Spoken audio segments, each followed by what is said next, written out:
Goma, Bukavu, Aminembwe, tout le monde doit vivre en paix. Tugomba kubaho mu mahoro, Goma, Bukavu n'ahandi hose. Twese tugomba kubaho mu mahoro.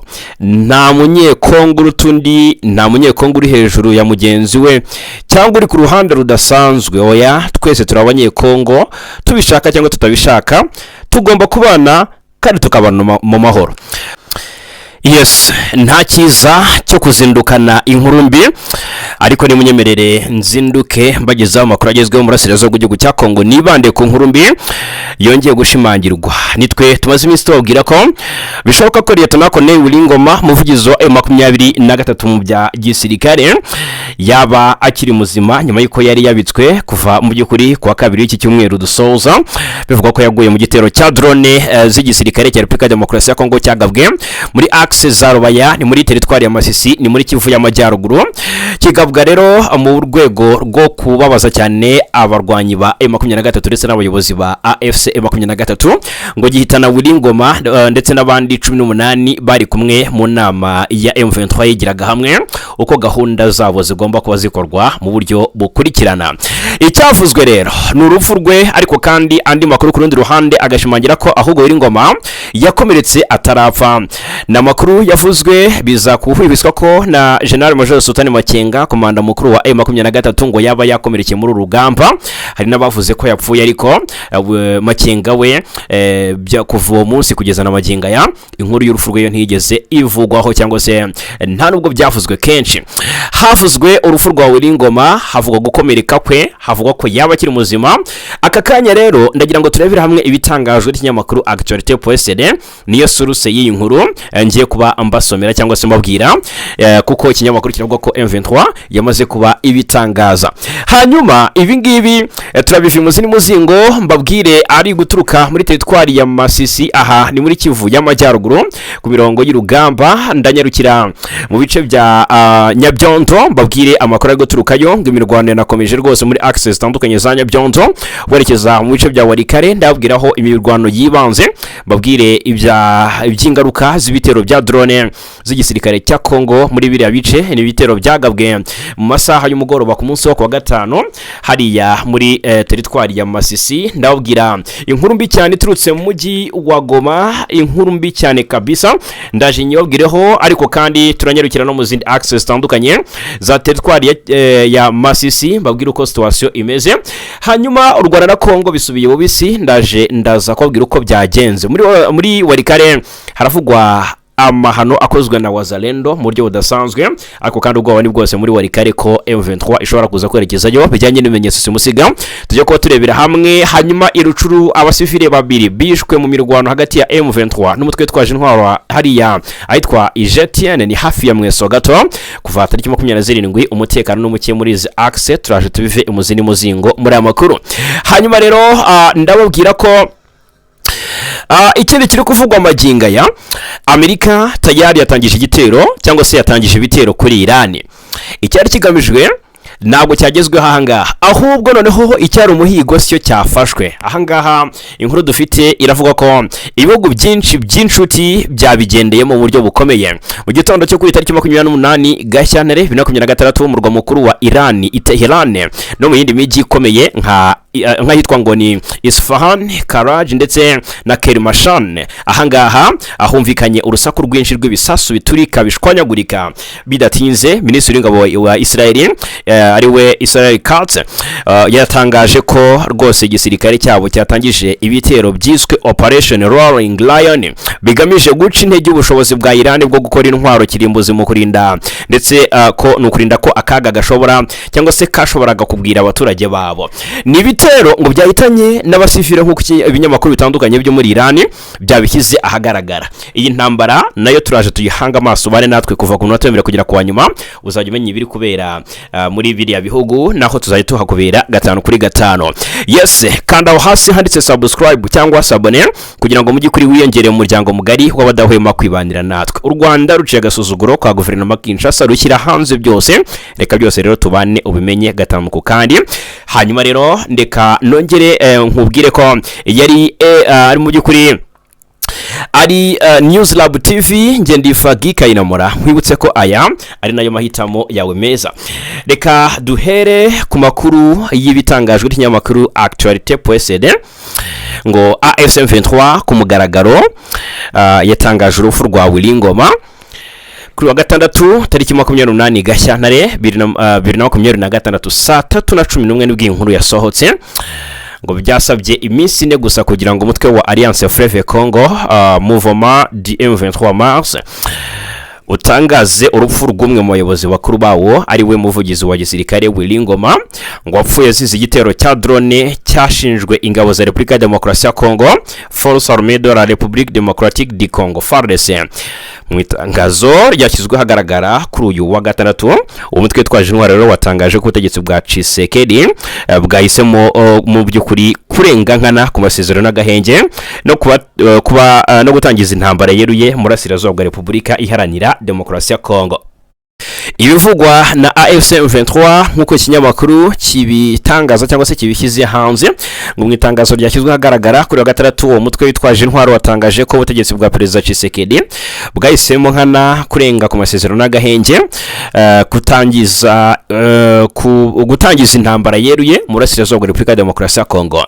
Ngo nkuko bivugwa na M23 ngo ishyigikiwe n'u Rwanda ni ku kinyamakuru kivuga ngo nkuko byatangajwe na Nation iyi ntambara rusange ituma abasirikare bayo ndetse n'abasivile baba mu by'ukuri victime y'ibitero bya drone kabone niyo baba batari ku murongo w'urugamba. Iryo tangazo rero ngo rikavuga ko uku kurenga ku masezerano y'agahenge kwahitanye umwe mu bayobozi bakuru b'ingabo zayo za Armée Révolutionnaire Congolaise ni ARC ari we Lieutenant Colonel Willy Ngoma wapfuye ngo tariki 24 Gashyantare 2026 kandi rikomeza no guhitana abasivile benshi.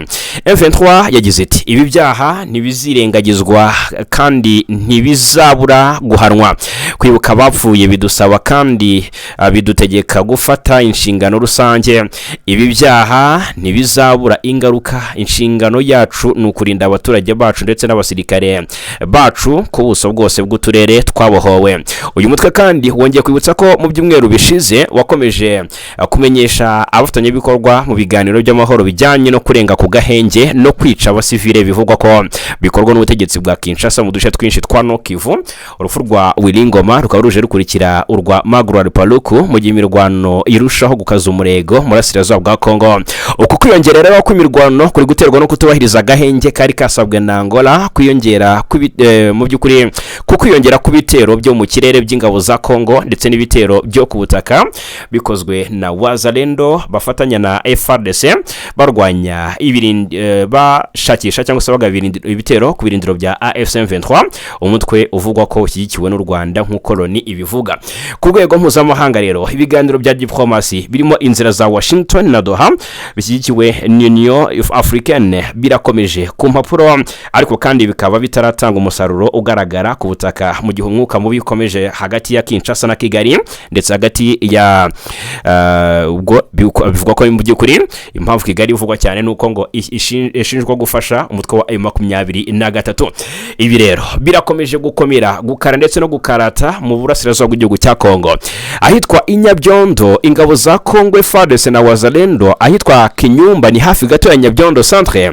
Imirwano mishya yadutse ndetse kuva ku mugoroba wo kuwa gatanu tariki 27 kwa gatandatu nabwo biravuga ko ngo besuranye bikomeye kuko kwa gatanu bwari bwije nta gikozwe cyangwa se nta gihindutse ku mirongo y'urugamba.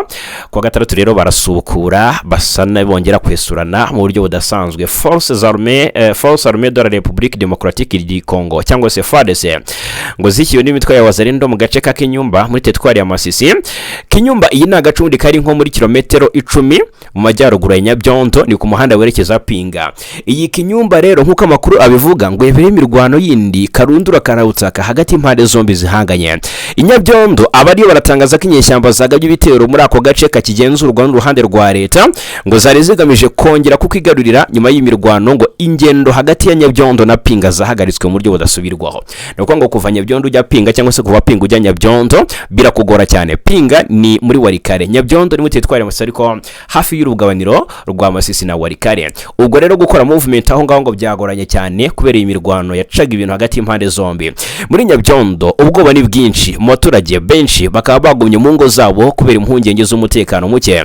Humvikanye urusaku rw'amasasu y'intwaro ziremere n'izoroheje, bituma uturere hafi ya twose mu by'ukuri two muri izo axe twinjiramo igihunga gikomeye. Hari kandi amakuru avuga ko hari abaturage batangiye kwimuka berekeza i Nyabyondo bahunga imirwano kugira ngo birinde urugomo rw'intwaro. Iyi mirwano yabaye mu gihe hari hashize amasaha 28 indege z'intambara z'ingabo za Congo zigabye igitero ku birindiro by'inyeshyamba za M23 i Nyabyondo. Ibikorwa byahitanye abasivile batagira ingano, ubwo nabyo reka wenda duhite tunabyinjiramo. Aha Nyabyondo hasohotse amakuru asa nk'aho raporo y'ibyabaye cyangwa se byakozwe na drone muri izi axe za Nyabyondo. Bikavugwa neza ko ahangaha ku mugoroba ku wa gatanu ibitero byagabwe byahitanye abaturage ndetse benshi muri izi axe. Abasivile batatu nibo baguye mu bitero ndetse byatangiye ku wa kane masaha y'umugoroba tariki 26 Gashyantare i Nyabyondo. Bikavugwa neza ko hari n'abakomeretse nubwo bitatangajwe umubare. Nkuko byavuzwe n'amakuru atandukanye y'abaturage baho Nyabyondo, bavuganye ikinyamakuru Actualité, ngigisasu cyagabwe ku birindiro by'inyeshyamba biherereye mu gace ka Isiro bituruka cyangwa se iturika ngo ryacyo ryasakaje cyane ibice cyangwa se utu eclats. Byakomerekeje rero abaturage batatu bari batuye hafi cyane yaho cyaguye. Abakomeretse bose bakomoka muri ako gace kamwe kandi bakomeretse bikomeye, bahise bajyanwa kwa muganga rero byihuse ku kigo nderabuzima cyaho ngaho kugira ngo bahabwe ubuvuzi nk'uko amakuru abyemeza. Kugeza ubu nta mibare ya leta iratangazwa ku bijyanye n'icyaba cyaragize ingaruka ku ruhande rw'inyeshyamba aho ibyo birindiro byari biherereye. Haracyafunzwe cyane n'amaginga ya ku buryo rwose bidashoboka kugenzura amakuru mu buryo bwigenga. Iki gitero rero kigabye cyangwa se kikaba kibaye mu gihe ibikorwa bya gisirikare byiyongereye cyane muri teritwari ya Masisi, ni muri Kivu yama ajyaruguru.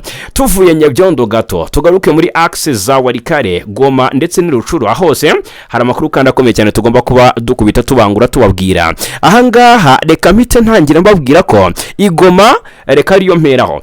Ngoma haravugwa inkuru mbi muri uyu mujyi wa Ngoma, haravugwa inkuru mbi tutanatindaho, ariko ni inkuru igaragaza ko mu by'ukuri ntabwo ari inkuru nziza actually, kubera ko ni inkuru y'agahinda. Ubwo wenda nk'ababyeyi babuze uwabo nibo bakubwira inkuru nk'iyi uburyo ari inkuru y'incamugongo kuri bo mu buryo bugiye butandukanye. Yitwa Kayembe wa Mukende Diedone, ni umunyeshuri wigaga mu mwaka wa 7 ku ishuri rya 50 ngo riherereye mu murenge wa Mugunga, ni komine Karisimbi mu burengerazuba bw'umujyi wa Ngoma. Ngo yasanzwe yapfuye rero ku mugoroba kwa gatandatu tariki 28 Gashyantare mu gace ka Keshero, ni ku nkombe z'ikiyaga cya Kivu ahazwi ku izina rya Bosco Lake. Hakwirakwiye amafoto ndayafite ahangaha ariko ntitwayerekana ku mpamvu z'umutekano wa nyakwigendera cyangwa se no kumwubaha, ariko kandi n'amategeko ya YouTube arabitubuza. Gusa ana amafoto agaragaza umurambo w'uwo mwana w'ingimbi yarerembaga mu mazi y'ikiyaga, yambaye impuzankano y'ishuri, yambaye inkweto z'umweru zo mu bwoko bwa catch ndetse yambaye umupira w'ishuri rye.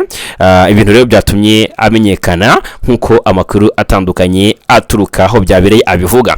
Uyu murambo wari ufite ibimenyetso by'iyicarubozo, bigakekwa ko yaba yariciwe ahandi mbere yo kujugunywa aho ku kiyaga nk'uko umwe mu bagize umuryango we yabivuze. Diedone wari utuye mu gace ka Virunga muri komine ya Karisimbi, yavuye iwe ku wa gatatu tariki 25 Gashyantare ajya ku ishuri, ariko ntiyigeze agaruka kuva uwo munsi. Umuryango we wahise utangira kumushakisha hose, ariko biba iby'ubusa. Ku wa gatandatu tariki 28 Gashyantare nibwo umurambo we wabonetse ureremba mu mazi y'ikiyaga cya Kivu. Umuyobozi w'ishuri rya 50 uyu ni Jean-Luc Ndamayitse yemeje aya makuru, ariko ntiyatanze ibisobanuro birambuye, gusa agaragaza ko ishuri ryari rimaze iminsi nta makuru rifite ku munyeshuri wabo kuva ku wa 4 tariki 26 Gashyantare. Twibutse ko ku wa gatatu tariki 28 Mutarama ushize nabwo umurambo w'undi munyeshuri wigaga mu mwaka wa mbere witegura muri muri Institut Supérieur de Technique Appliquée hariya Ngoma nawe wabonetse hafi y'ishuri rye riherereye mu gace ka Lakevel. Uwo munyeshuri rero yamenyekanye ku izina rya Ajabu Mugisa Frank. Icyateye urupfu rwe n'amaginga ya kiracyari mu bwiru ntikiramenyekana. Hanyuma tunyarukire noneho muri teritwari ya Rucuru. Ariko nanone bidukunde twabanza iwarikare hari umugore ngo umwe wishwe n'isasu ku wa gatatu. Byatinze kumenyekana ariko byabaye nyine muri warikare ku wa gatatu tariki 25 mu gace ka Walowa Rwanda muri teritwari ya warikare muri Kivu y'Amajyaruguru. Byabaye nyuma y'iraswa ry'impanuka ngo ryakozwe n'umwe mu barwanyi ba Muzalendo wo mu mutwe wa Mai Kifuafua nkuko byemezwa n'amakuru aturuka mu bayobozi gakondo baho. Ariko kumva ngo umuntu yishwe na Wazalendo mu bice nk'ibi bya warikare byo ntago bikiri inkuru kuko biravugwa neza ko Wazalendo zirica abantu, zirasahura, zirakomeretsa, ni ibikorwa zamaze kuba zimenyerwaho. Irucuru naho umutekano ukomeje kuba mubi muri Rucuru. Hari muri Nokivu ngabasivile babiri bahasize ubuzima kuwa kane tariki 26 ni nyuma y'amasasu yarashwe hagati y'inyeshyamba za M23 ngo umutwe twaje intwaro wa utaramenyekana ariko numwe mu mitwe yagize Wazalendo.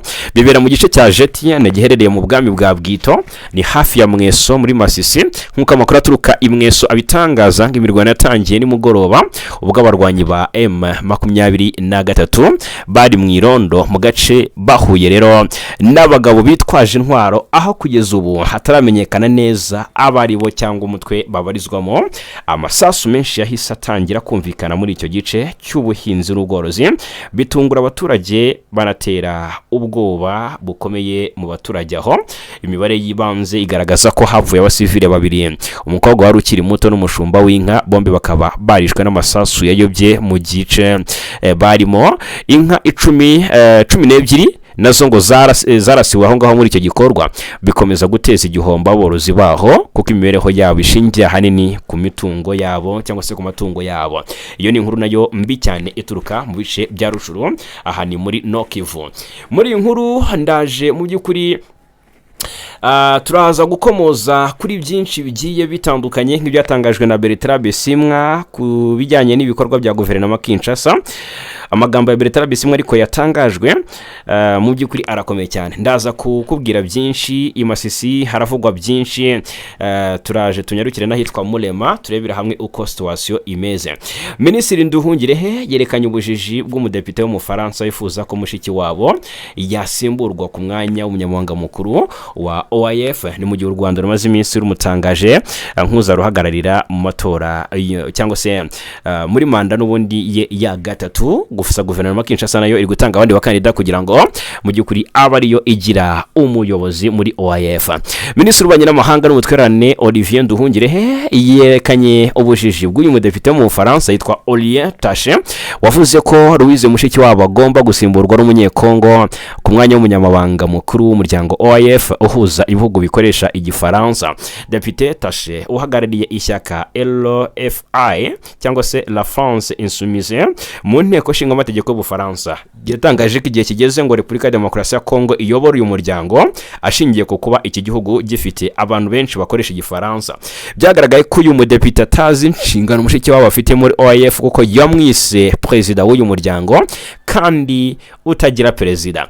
Ati RDC yatanze umukobwa wa Patrice Lumumba kugira ngo asimbure perezida w'umunyarwanda. Imbere y'abampatsi bihugu francophonie igomba kuba urwego rwa politiki rukomeye. Minisitiri Nduhungirehe yaje abikomozaho atangaza ko uyu mudepite wo mu ishyaka rifite urwango rushingiye ku moko kandi rw'abanyakavuyo akwiye gukomeza kugaragara ubujiji afite kuri OIF, umuryango ugizwe n'ibihugu na za leta 90. Ati rwose francophonie ntiyoborwa na perezida ahubwo iyoborwa n'umunyamabanga mukuru. Minisitiri Nduhungirehe yanditse ko bitangaje ko Depite Tache atashoboye kugaragaza ibigwi by'umukandida wa Congo n'ubushobozi bwe navuga amazina ye ahubwo akitwaza amazina ya se nkaho kuba umuntu yarabyawe n'umubyeyi runaka ari byo byamufasha kuyobora OIF. U Rwanda rwafashe icyemezo cyo gutanga Mushikiwabo kugira ngo ahatanire manda ya gatatu muri OIF. nyuma yaho ibihugu byinshi byo muri uyu muryango bimusabye kongera kwiyamamaza bimusezeranya ko bizamutora kubera ko yabigejeje kuri byinshi muri manda ebyiri yasoje. Nyuma yaho u Rwanda rufashe icyemezo cyo kumwemeza nk'uzaruhagararira, leta ya Congo nayo yatangaje ko umukobwa wa Patrice Lumumba ufatwa nk'intwari y'abanyekongo Juliana Amato Lumumba azatanira umwanya w'umunyamabanga mukuru wa OIF. Havugwaga na Dr Denis Mukwege wahaye igihembo cyitiriwe Nobel, sinzi aho bamujugunye kuri ngingo rwose ntabwo akiganirwa cyangwa se ntabwo akivugwaho. Hanyuma rero ni munyemerere dukomeze turebera hamwe byinshi biri kuvugwa n'ubundi mu karere k'ibiyaga bigari. Imbere cyane ku mirongo y'urugamba ibintu byakomeye, umugani w'umunyarwanda ati byakomeye ndetse byakaze. Reka twinjirane mu makuru agezweho ku mutekano ku butaka bw'urasirazuba bw'igihugu cya Congo. Turebera hamwe uburyo umutwe wa M23 ukomeje kuvuna umuheha ukongezwa undi muri teritwari ya Masisi. Ibice byinshi byabaye tombe mu buryo budasanzwe, abenshi ku ruhande rwa coalition bishwe 76 nibo biri gutangazwa ko bamaze gusiga ubuzima mu mirwano yiciwemo Colonel ukwishatse, umwe mu bakomeye cyane muri FDLR. Turaje tubyinjiremo, hanyuma ni byinshi twakavuze, ni byinshi twakibanzeho, ariko n'imyemerere mbanze mpere kuri iyi video utangira nawe ubwawe wirebera. Ni Patrick Muyaya. Que le président rwandais et ses fils maléfiques sont en train de transplanter des populations. Tuzi neza ko perezida w'u Rwanda n'abahungu be bari kwimura abaturage babimura babajyana handi, dore ko kuko bazi ko bazagenda bagasiga uburozi bwabo bw'amacakubiri, kuko bazi ko ibi ari ibisubizo by'ingenzi kandi byoroshye gukomeretsa ibibazo by'ubutaka ku rwego rwa leta. Twamaze gufata ibyemezo, ibikorwa byose byakozwe n'abo bantu ntibizemerwa, kandi ntimukabirote rwose, ntimukabirote. Ndabizeza ko nubwo byatwara igihe kingana gute, ntimuzigere mutekereza ko ibice by'ubutaka byafashwe bizigera biba iby'u Rwanda umunsi n'umwe. Nta na rimwe, nimwe natwe cyangwa abana bacu nibo banyiri ubutaka. Kandi byongeye, nimusoma amatangazo yose y'ibihugu bigize imiryango mpuzamahanga ndetse n'imiryango yose muri rusange, ayo matangazo rero ahora asoza agira ati turahamagarira kubahiriza ubusugire bw'imbibi n'ubusugire bw'igihugu cya Repubulika ya Demokarasi ya Congo. Nimukibeshye rero, bizarangira. Tuzagarura ubutegetsi ku butaka bwacu, ndetse rwose tuzabikora. Rero tuzagarura ubutegetsi ku butaka bwacu kandi amategeko azubahirizwa. Ni Patrick Muyaya wongeye kurikoroza imbere y'abazungu. Ni Patrick Muyaya wongeye kuvuga byinshi kuri Perezida Kagame. Ni Patrick Muyaya wongeye kuvuga amagambo ari mu bwishongozi ku Rwanda. Ni Patrick Muyaya wongeye kurikoroza asa n'utera ibuye mu gihuru ngarebe igihugu kamo. Guverinoma ya Kinshasa rero mu gihe itangaje ibi binyuze mu muvugizi wa guverinoma ya Repubulika ya Demokarasi ya Congo birumvikana, hakaba na Minisitiri w'itangazamakuru n'itumanaho Patrick Muyaya. Icyo Rwanda rwaje ruvuga, rwaje rusubiza, nicyo nje ngo tugaruke muri aya makuru 5 kuri 5. Ubwo rero nibyatangajwe na Ambassadeur Olivier Nduhungirehe, ni Minisitiri w'ububanyi n'amahanga n'ubutwererane w'u Rwanda. Reka rero tuze tubyinjiremo 5 kuri 5. Turakomoza ku makuru ari kuvugwa ku kibuga cy'imirwano muri teritwari ya Masisi. Ndabwira imirwano ikaze muri groupe y'abanyamaboko, aho M23 yigaruriye Murema n'utundi duce tw'ingenzi nka Ngururu. Ndabwira ko Masisi imirwano yavuzwe Ikinyumba yari injyana muntu ndetse yaguyemo abatari bake. Ndabwira byinshi kuri inkuru, hanyuma ndabwira mu by'ukuri ibyatangajwe na Bertrand Bisimwa, ni perezida wa M23.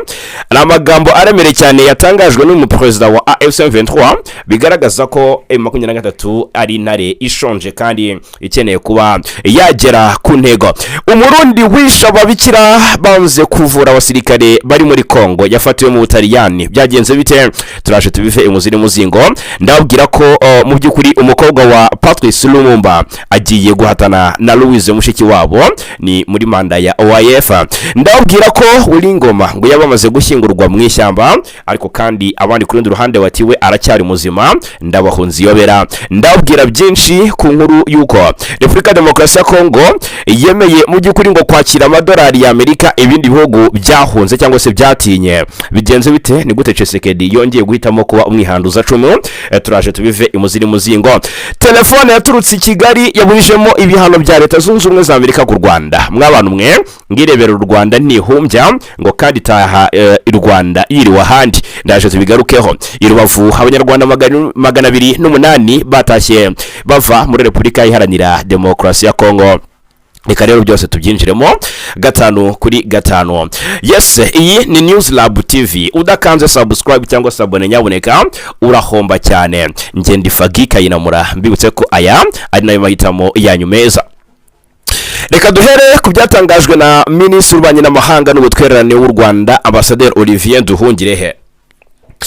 Ibyatangajwe na Patrick Muyaya mwatangiye mu byumva ndetse na byinshi hariya tuba twahinnye.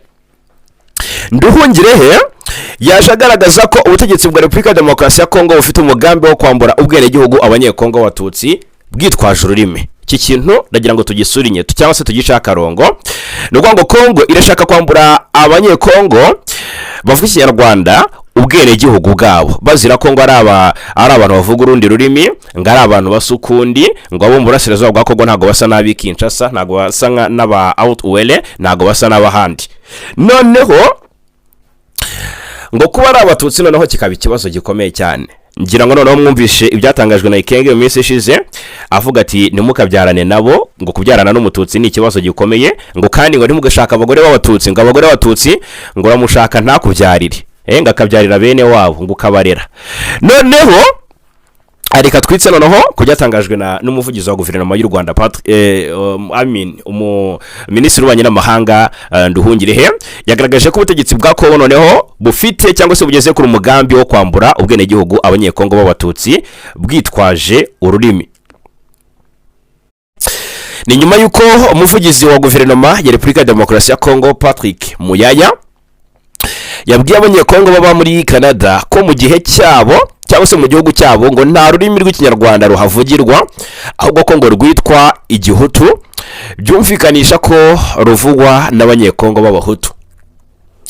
Patrick Muyaya yagize ati ndagira ngo mbibutse ko dufite ibihugu 9 by'ibituranyi, dufite indimi zivugwa na bamwe n'abandi mu gihugu cyacu, turwita Igihutu, ku rundi ruhande turwita Ikinyarwanda ariko ni indimi zimwe, ku rundi ruhande barwita Ikirundi.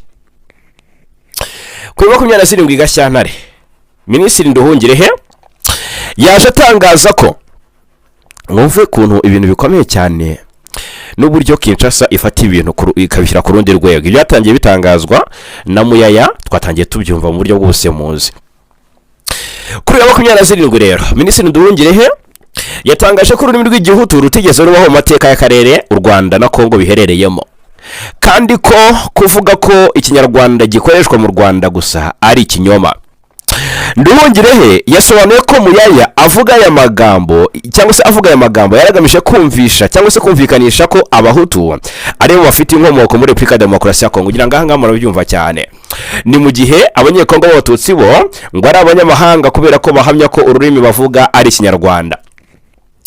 Nduhungirehe ati icyo agamije kirasobanutse, kuvuga ko abanyekongo b'Abahutu ari bo gusa bakomokayo, ko banafite ururimi rwabo rwo muri Congo rwitwa Igihutu, mu gihe Abatutsi bavuga ko bavuga Ikinyarwanda ari abanyamahanga ari Abanyarwanda kubera ko ururimi rwabo ruba gusa hirya y'umupaka. Mu ntangiriro za Gashyantare Patrick Muyaya n'itsinda ry'abanyekongo b'Abatutsi bari b'abanyamurenge ubwo muri Leta Zunze Ubumwe za Amerika bifatanya mu gutangaza ko nta kibazo bene wabo batuye muri komine Minengo bafite, nyamara ihuriro ry'ingabo za Leta ya Congo rikomeje kubagabaho ibitero. Minisitiri Nduhungirehe yagaragaje ko afite amatsiko yo kumenya niba abanyekongo na bagenzi babo bahuriye cyangwa se bahuriye na Muyaya muri Canada. Kuri iyi nshuro batangaza ko ururimi bavuga atari Ikinyarwanda, bakemeranya n'umuvugizi wa guverinoma ya Congo ko bavuga Igihutu.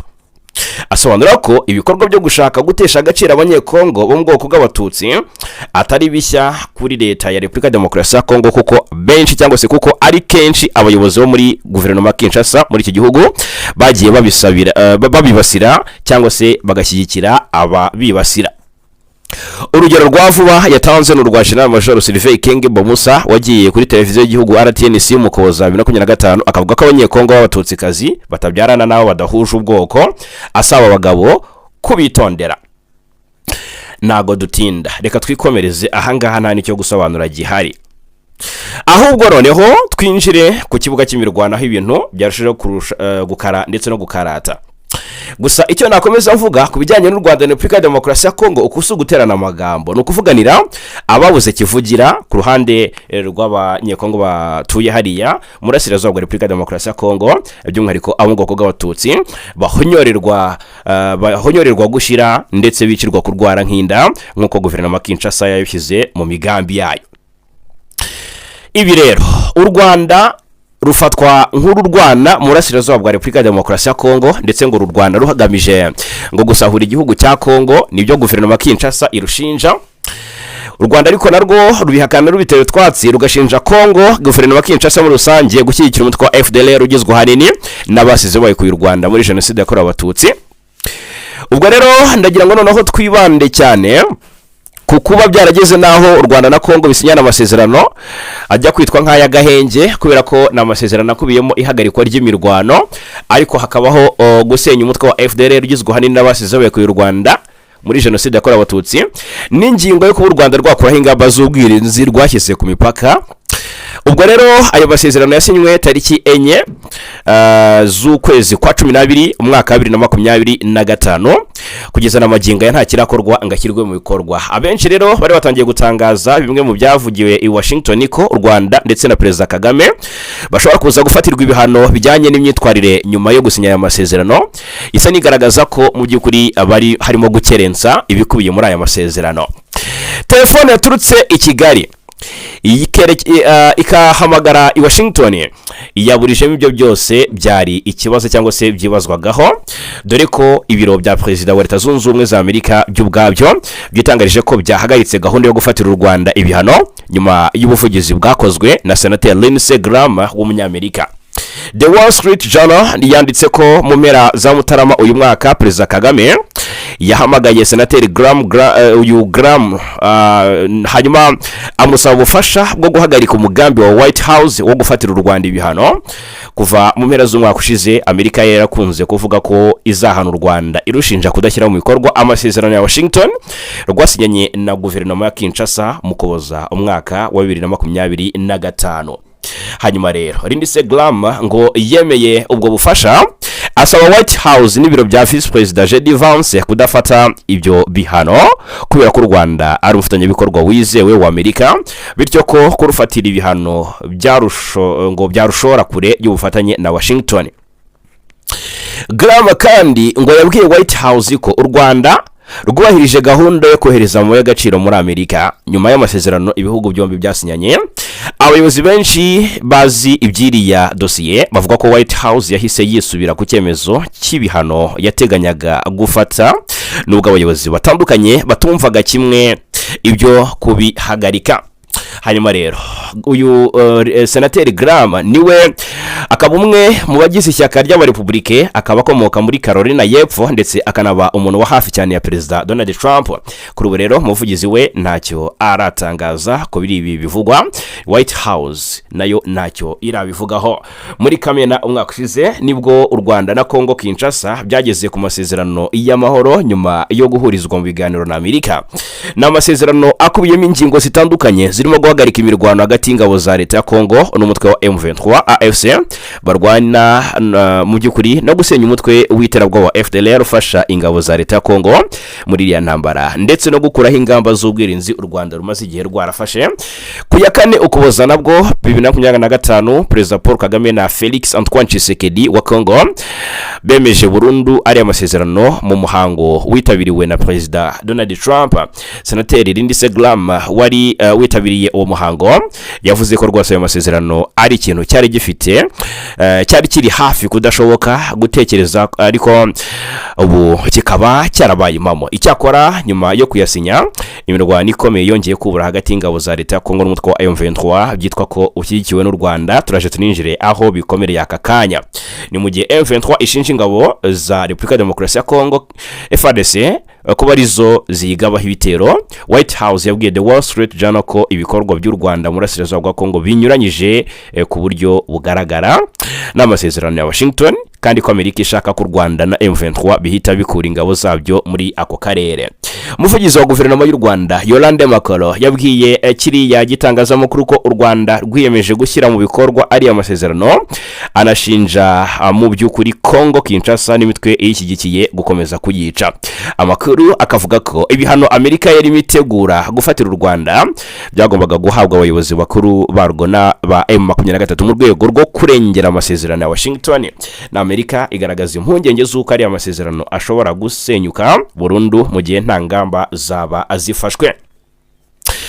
Twihuta cyane rero tukivuga ku bya Amerika, Repubulika ya Demokarasi ya Kongo n'u Rwanda. Reka mubwire ko Kongo yongeye kuba cyangwa se guverinoma Kinshasa yongeye kugaragaza ko ari nyihandoza cumu. Bivugwa neza ko ubutegetsi bwa Repubulika ya Demokarasi ya Kongo na Leta Zunze Ubumwe za Amerika byemeranyije ubufatanye mu by'ubuzima bwa miliyari 1,200,000 z'amadolari y'Amerika, nkuko guverinoma zombi zabitangaje mu kiganiro bahuriyemo ku wa kane. Iri tangazo rero rikavuga ko ubufatanye buzamara imyaka 5 kuva 2026 kugeza muri 2031. Bavuga ko rwose hakubiyemo miliyoni 900 z'amadolari y'ubufasha bwa Leta Zunze Ubumwe za Amerika yo kongera amafaranga akoreshwa mu buzima mu gihugu zashakwa na guverinoma ya Kongo. Ubufatanye buzibanda cyane kuri HIV, ni virusi itera sida, igituntu, malaria, ubuzima bw'ababyeyi n'umwana, hanyuma no kurandura polio, kugenzura ibyorezo, guteza imbere imibereho y'abakora mu by'ubuzima no kwitegura no gutabara abyihutirwa. Hanyuma rero reka tugaruke noneho ku makuru ari kuvugwa ku kibuga cy'imirwano. Ariko ubwo nagira ngo mbanze mbabwire ko ntarasoza ibya Kongo n'u Rwanda. Murabizi ko u Rwanda Perezida Kagame yatanze Madame Louise Mushikiwabo kuri manda ya gatatu ku mwanya w'umunyamabanga mukuru w'umuryango w'ibihugu bikoresha ururimi rw'igifaransa OIF. Kongo rero nayo itambika iti dufite abandi bahatana kandi bakabiza ibyuya b'u Rwanda mu rwego rwo gukomeza gutesha umutwe cyangwa se mu rwego rwo gukomeza kwereka u Rwanda ko hose bahangana. Yitwa Juliana Lumumba rero ni umukobwa wa minisitiri w'intebe wa mbere wa Congo Patrice Emery Lumumba. Uyu rero yatoranyijwe kuri wa gatanu nk'umukandida wa Repubulika ya Demokarasi ya Congo ku mwanya w'umunyamabanga mukuru w'umuryango wa la Francophonie OIF, nk'uko byatangajwe na Minisiteri y'Itangazamakuru n'itumanaho muri Repubulika Iharanira Demokarasi ya Congo. Umwe mu bari bitezweho kuba yatangwa ni Denis Mukwege watsindiye igihembo cyitiriwe Nobel, ariko kuri ubu byamaze kuba bisubirwaho ko mu buryo budasubirwaho Juliana Lumumba ari we watowe cyangwa se wabaye chosen ko yahatana na Madame Louise Mushikiwabo. Umwe mu bayobozi ba Kongo yabwiye ibiro ntaramakuru by'abanyekongo ati uburemere bw'amarangamutima n'akamaro k'izina, ubushobozi afite ndetse no gushyigikirwa n'igihugu cyose bituma abo umukandida utanga icyizere gikomeye. Umukobwa wa Lumumba azaba ahatanye n'umunyarwandakazi Louise Mushikiwabo uzangiza manda ye ya kabiri mu Gushyingo umwaka 2026. U Rwanda rero rukaba ruherutse gukomeza kumugirira icyizere no kumugena nk'umukandida warwo mu matora ataha, aho azaba ahatanira manda ya gatatu. Twinjire ku kibuga cy'imirwano. Ibintu byakomeye cyane, urugamba rwabaye amagasa, imirwano ikaze. Reka duhere ku mirwano yasize hekuye igisirikare cya Repubulika ya Demokarasi ya Kongo. Ni imirwano ikaze yatangiriye muri Nyamaboko ya mbere hariya muri teritwari ya Masisi, ni muri Kivu y'Amajyaruguru, aho yasize intare za Sarambwe zigaruriye uduce twinshi tw'ingenzi. Ni imirwano ikomeye yabaye ku wa gatanu tariki 27 Gashyantare muri teritwari ya Masisi mu ntara Kivu y'Amajyaruguru muri Burasirazuba bwa Repubulika ya Demokarasi ya Kongo. Yumvikanyemo urusaku rw'intwaro ziremereye n'izoroheje mu gace ka Nyamaboko. Iyi mirwano yasize ihuriro Alliance Fleuve Congo M23 rifasha agace ka Mulema nyuma yo guhangana bikomeye n'ingabo za leta ya Congo FARDC zifatanyije n'imitwe yitwaje intwaro izwi ku izina rya Wazalendo ndetse na FDLR. amakuru aturuka mu baturage n'andi masoko yigenga ahuriza ko kuba M23 yongeye kwigarura uduce agace ka Murema kari muri groupe banyamaboko ya mbere. Muremba iherereye mu ntera itarenze kilometero 10 uvuye muri centre ya Kazinga ndetse na Ngururu, ahafite akamaro mu igenzura ry'imihanda n'imigenderanire y'uturere two mu majyaruguru ya Masisi. Agace ka Murema gafatwa nk'ahantu hafite inyungu zikomeye cyane mu rwego rwa gisirikare kuko kegereye cyane imihanda ihuza ibice bitandukanye bya Masisi n'uturere twegeranye. Kugenzura Murema kuri M23 byarayiha amahirwe akomeye cyangwa se ubushobozi bwo gukurikirana no kugenzura ingendo z'ingabo n'ibikoresho bya gisirikare ndetse n'itangwa ry'ibiribwa n'ibindi bikenerwa mu gihe cy'imirwano. Aha ngaha rero M23 ikavuga ko iba yarebye kure ikavuga iti aho baca bakora deployment bongera ingabo bongera ibikoresho reka tuhacungisha ijisho. Nyamoko ya mbere ubwayo ni kamwe mu dusha twinshi twagiye duhinduranya mu by'ukuri amaboko mu mezi ashize bitewe n'imirwano ihoraho hagati ya M23 n'ingabo za leta ya Congo. Kuba Murema yongeye kugwa mu maboko ya M23 bishobora kugira ingaruka zikomeye ku mutekano wa Kazinga na Ngururu ndetse bikongera igitutu ku ngabo za leta ziri muri utwo duce. Teritwari ya Masisi rero ni imwe mu zima z'imyaka myinshi zibasiwe n'intambara z'urudaca mu burasirazuba bwa Congo. Mu mateka yayo ya vuba yagiye irangwamo amakimbirane ashingiye ku bibazo by'ubutaka, amoko, imiyoborere n'inyungu mu mutungo kamere. Muri teritwari ya Masisi ntabwo ari ibyo gusa biri i Murema. Reka tugaruke mu zindi axes zigiye zitandukanye aho FARDC yakubitiwe ahareba inzega kuri uwa marira akaba yabaye amariba ndetse n'abambari bayo. Amakuru aturuka muri ziriya axes za Masisi aravuga inkuru yimbitsi kuri Colonel Ukwishatse Novel wari umwe mu bayobozi bakuru umutwe wa FDLR. Nyuma y'ibirwano ikomeye na M23. Uyu Colonel Ukwishatse yari umwe mu bakomeye cyane ukwishaka waruzwi cyane nka mwene Sikare, yarasanzwe ashinzwe igenamigambi muri FDLR, yamaze kugwa ku rugamba yishwe na M23. Amakuru avuga ko yicanywe n'abandi 71. Ukwishaka yiciwe muri teritwari ya Masisi ahakomeje kubera imirwano hagati y'impande zihanganye. Urebye ku ifoto y'umurambo w'uyu mugabo agaramye n'imbunda yo mu bwoko bwa Kalashnikov AK-47 ikomeje gukwirakwizwa ku mbuga nkoranyambaga, urabona ko rwose burya birangira nabi cyane cyangwa se iby'urugamba birangira nabi cyane ukibaza utese byamugendekeye biti. Hanyuma Murema, iyi axe ya Murema ivugwa mu duce ivugwaho ko iri kugenzurwa na M23, byavuzwe ko rwose ngo yagumyemo coalition nyinshi, abo muri coalition benshi cyane. Aho havuzwe imirwano mu gihe Kinyumba ni hafi ya centre ya Nyabyondo, naho ibintu byari byacitse ku munsi w'ejo masaha y'igitondo. Kinyumba guhera mu gitondo harimo kumvikana amasasu menshi ahari mu nkengero za Nyabyondo. Hari imirwano hagati y'ingabo za Congo FARDC na Wazalendo barwana na M23 hano Kinyumba. Umuturage waho ni waduhamije aravuga ati habaye urugamba rw'imbatura mugabo kandi haraye hakoreshejwe drone ku munsi wo kuwa kane nimugoroba zagabye ibitero indani mu mujyi wa Nyabyondo. Murabyibuka ibiherutse kuberayo mu mpera z'umwaka ushize ku musozi wa Mongaliyema, drone zihitana abaturage batagira ingano bashyinguwe mu minsi yashize. Akaba ari Nyabyondo rero umuntu atatinya kuvuga ko iri mu kangara tete na magingaya. Ni imirwano myinshi mishya rero iravugwa mu gihe imirwano yabereye mu midugudu myinshi yo mu mirenge ya Katoyi ndetse na Osoba Nyungu, aho igisirikare cya Congo gifatanyije na Wazalendo cyari cyagabye ibitero bya drone ndetse n'ibyo hasi ku butaka muri izo axe kuri M23. Ni ibitero M23 ikomeza kwamaganira kure mu matangazo akomeye cyane. Reka twibande ku magambo aremereye yatangajwe na Bertrand Bisimwa wa M23. Inyandiko zatangajwe na Bertrand Bisimwa akoresheje urubuga rwa X Twitter ntizishobora gufatwa nk'amagambo asanzwe ajyanye n'ibihe byihariye, kuko urebye neza ugasesengura ni inyandiko ziri mu murongo wa politiki n'igisirikare uremereye cyane, ushobora kugira ingaruka zirenga aho imirwano iri kubera ukagera no ku mutekano w'akarere kose muri rusange. Reka tubyinjiremo.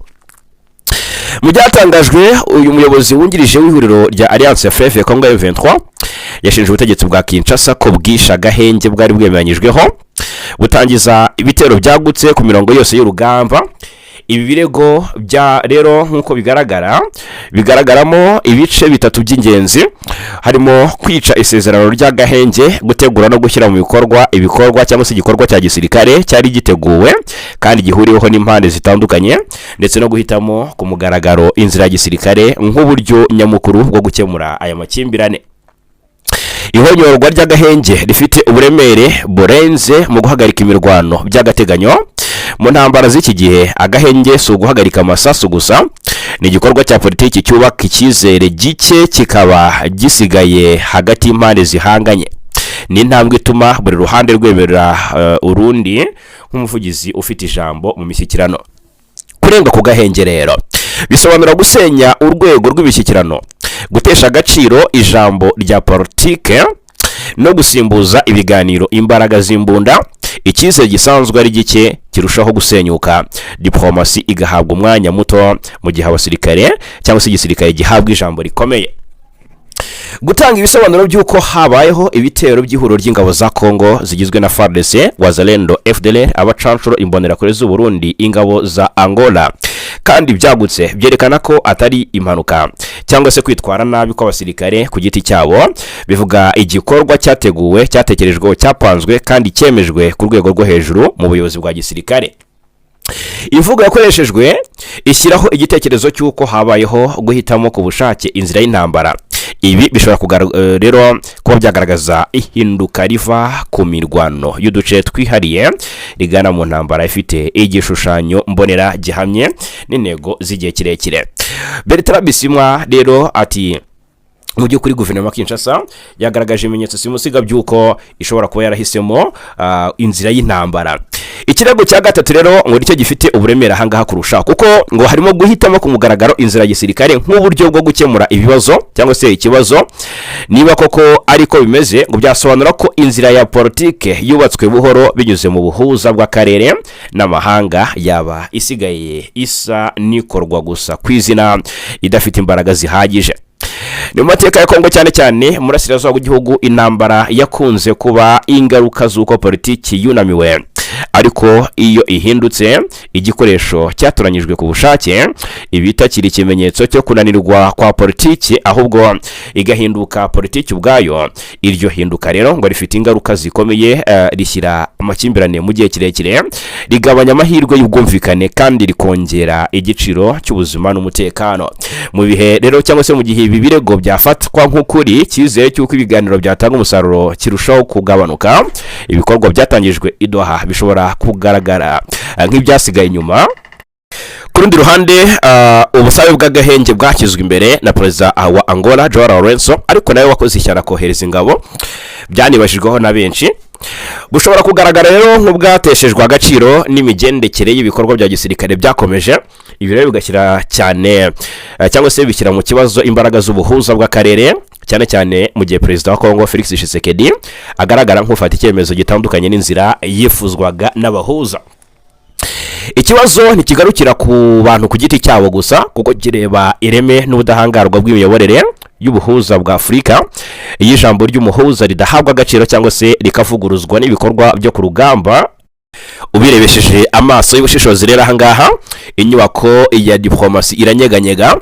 Abafatanyabikorwa mpuzamahanga bahita batangira kongera gupima inyungu zabo, buri ruhande rugashaka inkunga hanze y'imbibi zarwo. Ahangaha rero nagira ngo namwe mutange ibitekerezo. Ese mukurikije imyitwarire ya guverinoma ya Kinshasa muri iki kibazo mu bihe by'agahenge, niki bibashushanyiriza? Nyaboneka reka mu by'ukuri duhane ibitekerezo, dusangire ibitekerezo ahangaha muri iyi nkuru.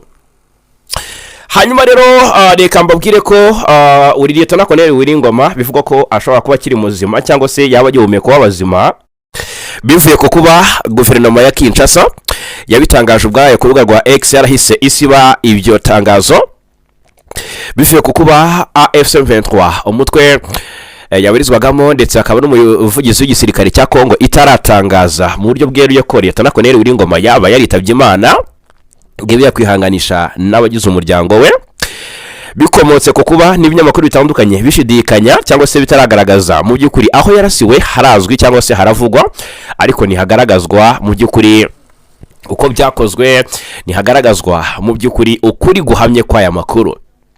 Ntabwo rero twabikomozaho udushimangire ko Willy Ngoma yaba yaritabye Imana mu by'ukuri bikaba bigihuhiswa gutya bitaratangazwa nk'ukuri. Twaba turanyine kugira ngo dukomeze tubakurikiranire uko bimeze. Gusa icyo nshaka kubabwira nuko amakuru aturuka muri Burasirazuba bwa Congo aravuga ko Willy Ngoma ngo yamaze no gushyingurwa mu mashyamba yo muri Masisi, mu gihe ngo abakunzi be bari biteze ko ngo ashobora gushyingurwa mu cyubahiro. Ukibaza nanone Willy Ngoma umuntu ukomeye kuriya yashyingurwa mu buryo bw'ibanga nk'ubu, nacyo kikaba ari ikibazo kibazwa. Igisubizo kikabira avuga ko rero Ngoma yashyinguwe ngo kuwa gatatu w'iki cyumweru nyuma y'umunsi umwe yiciwe mu gitero cya drone cyagabwe muri teritwari ya Masisi.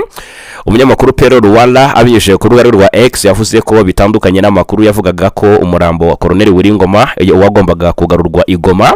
Amakuru ngo aravuga ko yashyinguwe nta cyubahiro na gito ahawe kandi mu ibanga rikomeye, mu gihe kuwa gatatu mu ishyamba riri hafi ya Rubaya ariho yashyinguwe. Aya ariko hakaba ari amakuru adafitiwe gihamya, bikavuga ko ngo yarasamwe n'abandi bagera kuri 19 kuri 18 nawe urimo, bikaba ari 19 n'amakuru tugishakisha hasi hejuru ngo tumenye ukuri kwayo muri rusange. Reka nsoreze kuri iyi nkuru ituruka i Rubavu, inkuru ivuga ko rwose kuri wa gatanu tariki 27 Gashyantare u Rwanda rwakiriye abanyarwanda 208 bagize imiryango 59 batashye ku bushake bava muri Repubulika ya Demokarasi ya Congo. Abanyarwanda rero banyuze ku mpaka wa La Corniche i Rubavu bajyanwa mu kigo cy'agateganyo cya Nyarushishi mu karere ka Rusizi, bakaba bakiriwe n'umuyobozi wa Karere.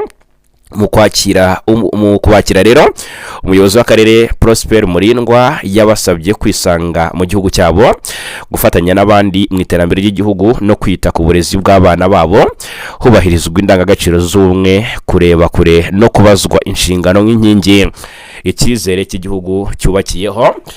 Ni ibyo ngibyo rero, reka mbashimire cyane kubana natwe muri aya makuru 5 kuri 5 hano kuri News Lab TV. Turakomeza kubana.